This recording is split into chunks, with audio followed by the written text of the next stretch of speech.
Está con nosotros el economista Fausto Ortiz, exministro de Economía, para analizar los efectos sobre el Ecuador de esta crisis financiera internacional y de una eventual recesión mundial. Economista, buenos días, bienvenido a Contacto Directo. Buenos días, Steffi, con mucho gusto.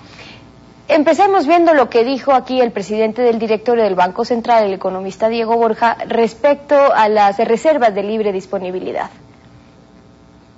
El problema no es tener reservas, es qué hace con las reservas. Nosotros podemos tener una cantidad muy baja o muy alta de reservas, pero ¿qué sucedía? Teníamos una gran cantidad de reservas, pero las teníamos en bancos internacionales, recibiendo el 0.4%. Entonces, ¿qué hemos decidido como país? Utilizar esas reservas para la inversión y el desarrollo regional. Ese es el cambio. Economista, esto implica que la reserva que podía disponer el gobierno ya está invertida y prestada a plazo. Sirvió para enfrentar la crisis anterior, pero ¿y ahora entonces? Sí, vamos a poner un ejemplo como que fuera un banco, ¿no? Si un banco presta a largo plazo en un crédito hipotecario a todos los clientes, pero de repente tiene una corrida bancaria y tiene que devolverle la plata a los cuentaahorristas, el banco va a estar en una situación complicada porque no puede decirle a la gente que le prestó de largo plazo, devuélvame la plata para yo hacer frente a la corrida bancaria. Y es la misma situación de las reservas. Yo necesito reservas de libre disponibilidad, reservas líquidas para enfrentar alguna crisis. Y la crisis más clara fue la crisis del 2008, cuando nuestras reservas estaban en 6.000 millones de dólares y todos los meses caían 700 millones de dólares porque teníamos nosotros una situación de petróleo que nos dejaba $0 al presupuesto y al país. Y entonces perdía todos los meses hasta llegar de 6.000 a 2.000 millones de dólares. Hoy día la situación es distinta. Las reservas no están en los niveles de 6.000 millones, las reservas están en niveles de 3.500, 3.600 millones de dólares, que si uno excluye lo que es oro, las reservas más o menos están en 2.500 millones de dólares. Ok, pero para poder desagregar, ¿cuál es la reserva ahora? Porque el economista hablaba, por ejemplo, aquí de 4.000 millones de dólares, incluyendo lo privado, pero parte de eso hay que mencionar que corresponde a los fondos del IES, otro a la banca, y un porcentaje apenas es lo que el Estado realmente dispone o tiene disponible. Sí, las reservas en total, incluida oro, están arriba de 3.600 millones de dólares. Si uno excluye la posición de oro, que es una posición de liquidez, eso está en 2.575. De los 3.500 millones de dólares, en números bastante redondos, hay cerca de 1.000 millones que es de la cuenta única del Tesoro, y por ahí hay 600 millones que son del Seguro Social.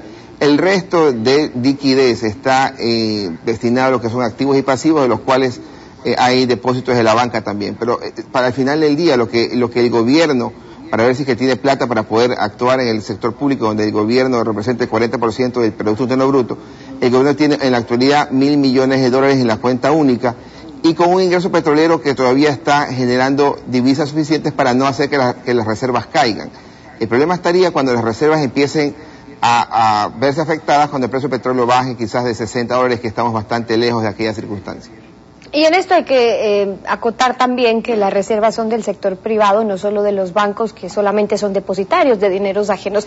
¿Para qué se tienen o se deben utilizar esas reservas del sector privado a quien legalmente corresponde determinar su uso? Sí, la banca tiene en forma de reservas y está mucho mejor preparada que en el pasado.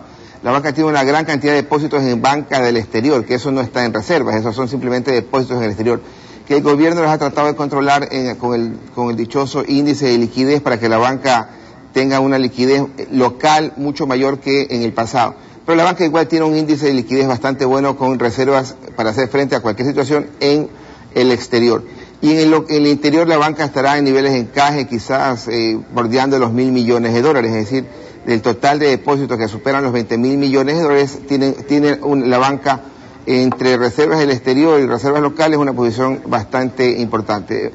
Más peso tiene en la reserva el sector público que la banca. ¿Por qué? Porque el Estado gasta 20.000 millones de dólares al año, de los cuales el Estado tendrá ahora en reservas, si que hubiera una situación crítica de falta de liquidez, tendría para quizás por ahí un par de meses de gasto del Estado.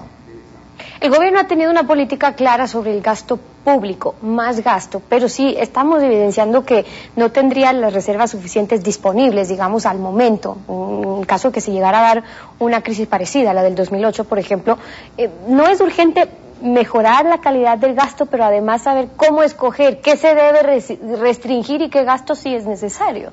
El gasto corriente está financiado con ingresos corrientes, por ahí no hay problemas en el corto plazo, toda vez que la crisis todavía no está pegando al sector empresarial para decir que en el futuro van a bajar los ingresos corrientes que financiarían el gasto en sueldos o en subsidios. La dificultad pasa ocurre en el lado del gasto de capital, en donde este gasto de capital es financiado con deuda y con petróleo. Con deuda que tenemos dificultades en acceder, y quizás con plazos malos, pero más dificultades, que es lo más crítico. Y en el otro gasto con el petróleo. Si el petróleo se cae, el gasto de capital también se cae. Entonces, ¿qué cosa sería lo prudente? Pensar en que el petróleo, como estaba presupuestado ahora, de $73, tratar de ubicar el gasto total en inversión pública igual al gasto que se presupuestó. Y eso nos tenemos algún tipo de ventaja, porque el crecimiento económico en el año 2011 va a estar superior al 5,5%, lo cual, si hacemos una pequeña frenada en el gasto de capital, no nos afectaría tanto el crecimiento, pero nos serviría para acumular reservas para potenciales conflictos en el fines del 2011 o inicio del 2012. El problema es que también a la falta de dinero se recurre a otras necesidades para obtener más ingresos, dinero mediante, por ejemplo, impuestos, que afecta a las inversiones y al nivel de vida de la población. ¿Por qué no siempre es lo más aconsejable seguir imponiendo impuestos, sino más bien alentar actividades económicas privadas de inversión y de consumo? Sí, hay un problema, ¿no? El gobierno trata de, por un lado, incentivar la producción a través del gasto público creciendo. Eso es una situación expansiva para el crecimiento. Pero al mismo tiempo el gobierno trata de imponer nuevos impuestos o cobrar mejor los impuestos o pasar un mensaje de que quiero más impuestos, y eso más bien es contractivo. Por ahí entonces la economía no termina de entenderlo bien y termina quizás con crecimientos bajos. Este año ha tenido una situación importante de crecimiento petrolero en producción y crecimiento en inversión pública, lo cual superó ampliamente aquella restricción impositiva que el gobierno quiera ubicar a las empresas. Y sí, la solución pasa por aflojar más bien un poco el tema impositivo, darle más apoyo a las empresas que exporten más, porque es nuestra mayor debilidad, está en el sector externo, en la balanza comercial no petrolera. Por lo tanto, una solución como la que utilizó Brasil hace 3 o 4 semanas, de dar incentivos fiscales a los exportadores, es una solución de las verdaderas, no falsas aquellas de que quieran corregir importaciones y suprimirlas. Dada la actual crisis, usted mencionaba dos escenarios. La una es una caída en el precio del petróleo, que hemos visto la tendencia en los últimos días, y Ecuador es un país que depende enormemente del precio del petróleo. Lo otro es que sin reservas y en las circunstancias de una crisis, el camino que le tocaría al Ecuador sería el endeudamiento. Hablaba usted de en qué condiciones estamos para acceder precisamente a esos créditos internacionales. ¿Qué hemos obtenido? Préstamos con China, por ejemplo, a un 7% a corto plazo, y además comprometiendo crudo al precio que se fije por día. La parte del compromiso de crudo, a mí no me preocupa mucho, ¿no? Al final del día es un nuevo comprador, hay por ahí un nuevo cliente que nos quiere comprar, y da la casualidad de que el cliente nos quiere prestar plata.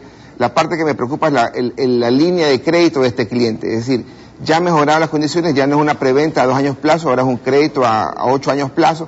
La tasa sigue siendo mala para un país del 7%, pero es mucho mejor que la que teníamos en el pasado cuando hicimos colocaciones de bonos globales, llámese el 12, 30 o 15, donde la tasa de interés estaba en promedio sobre el 10%. Entonces, las condiciones de financiamiento son las que hay que estar chequeando, de que estas puedan darme plazos largos para que en vez de pagar $500 millones al año en una preventa, yo pueda pagar solamente, porque esa preventa a 2 años, ¿no? En una preventa, más bien darme plazos para que yo solamente destine $50 millones si es que hago 1.000 millones a 20 años. Esa es la diferencia en la estructuración de una adecuada deuda y de una incorrecta deuda. Fausto Ortiz, exministro de Economía, nos ha acompañado esta mañana en Contacto Directo. Muchas gracias, economista, por haber estado con nosotros.